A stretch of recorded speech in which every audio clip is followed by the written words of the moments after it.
Kaido will die in Wano, but the question is, how? How can we kill the strongest creature in the world who has survived a number of execution attempts and hell, even survived trying to kill himself?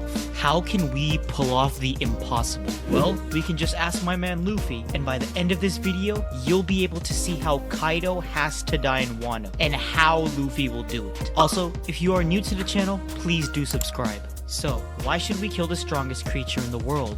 Well, there's a whole list full of reasons as to why, but for this video, there are 3 main reasons, and that includes avenging Kozuki Oden, opening up Wano, and getting one step closer for Luffy to become the Pirate King. Even Kaido said it himself, death is what completes a person, so in order for the arc to truly be complete, we're gonna need some death, and it obviously isn't gonna be Luffy. Now, many people have been saying that instead of Kaido, Orochi would be the one to die, and I do agree to a certain extent. I honestly think that both Kaido and Orochi would fall, and again, we'll have the 2 sides of the same coin. Orochi will die a pitiful death trying to scream and run away, whereas Kaido will die by the one person he wanted to kill him, Joy Boy, or in this case, Luffy.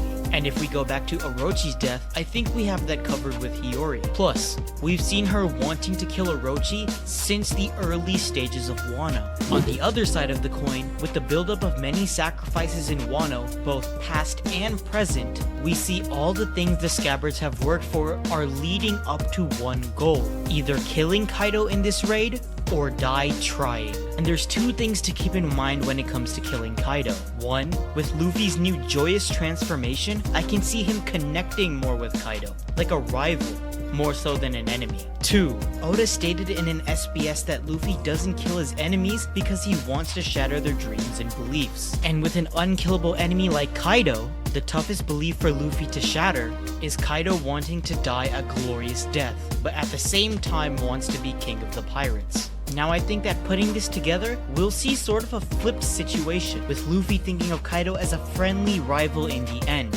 not an enemy. With Luffy seeing him as a rival, he'll be able to do many things that help fully complete the Wano arc, and that includes Oden's will, the vengeance of the Scabbards, and Luffy's personal goal to reach Laugh Tale. He'll overcome the impossible hurdle in Kaido to take out his competition, and destroy Kaido's belief of becoming Pirate King.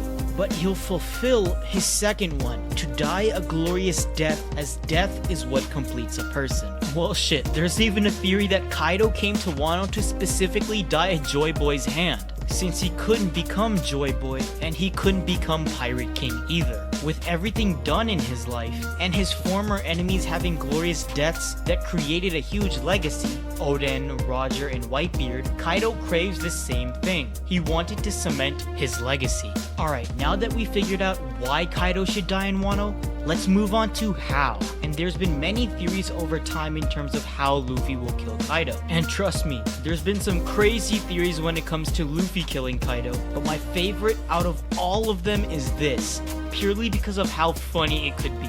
Luffy will take the sword that's on Onigashima and use it to kill Kaido. Now I can already tell what you're thinking. Luffy is probably the absolute worst swordsman on Wano right now, and it doesn't make any sense. And yeah, for all we know, Luffy could intend on using the sword, but actually try and punch Kaido with it instead. But if I'm being 100% honest, this is a direction I could see Oda taking, mainly because of the huge amount of sword discussion in Wano, and even Luffy was interested in swords at the very beginning of the arc.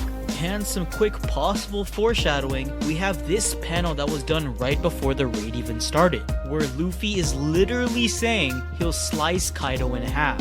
And shout out to my boy Edens for pointing this out. Also, I found interesting art regarding this specific scenario from Achmunzav on Twitter, which shows how Luffy would actually use the sword. Although for now, let's skip over the fact that the move is actually called Eel Slash. But honestly, with Luffy's real transformation and how he completely manhandled Kaido in chapter 1044, it's not far off to say that he can handle this big ass sword on Onigashima. So if you guys have any more thoughts on this theory specifically, let me know down in the comments below. Now, there's one more theory that I want to talk about on how Luffy will kill Kaido, and that's with the use of fire. Now we don't know much about Luffy's new powers in terms of what the flames can do, but we do know of his experience with flame attacks before. And being the sun god Nika, we're sure there's some sort of correlation to a fire type of attack. Tricky thing is, this ultimate attack of Luffy's can't be a punch. Yeah, I know, both of these theories are circling around attacks where Luffy isn't using his main skill in punching the strongest creature in the world. But we have to remember what Oda said about Kaido's possible defeat, and it shows that even Oda knows that in order to kill someone this tough,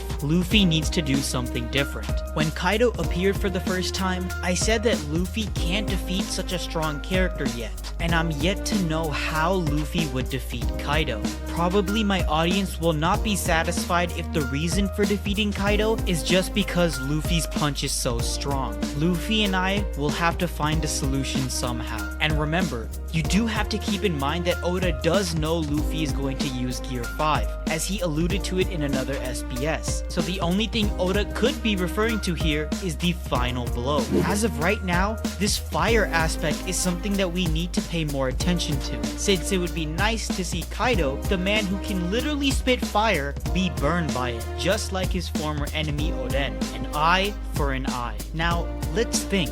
What in the world would Luffy use as a fire attack? Would he get inspiration from his brothers? Something new with Nika powers? Or something completely different altogether? My answer to this question? Yes. I feel like he'll use something that incorporates both Ace and Sabo and use his awakened powers as Nika. Real quick, does anyone remember Ace's final attack against Blackbeard? And do remember, this was his strongest attack that we know of.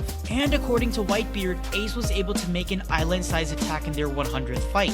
The name of the attack was Dai Enkai Ente, which roughly translates to Great Flame Commandment Flame Emperor. A fucking Flame Emperor! Honestly, a sun god and a Flame Emperor sound pretty similar to me right now. Also, can't forget that Luffy carries Ace's will, and coincidentally enough, we know that Ace came to kill Kaido in Wano. Now let's move on to the other brother, Sabo, who has some unique moves that need further investigation as well. Sabo has his own unique move that he's been developing ever since he joined the Revolutionary Army, and has pretty much honed it down to perfection. And that move is called Ryusuken, otherwise known as Dragon Claw. And let me further explain this move real quick. Sabo pretty much tries to find the core in anything possible and attacks it as a weak point. And to me, this sounds exactly like Ryo does in Wano. Remember how I said this attack was developed while he was in the Revolutionary Army?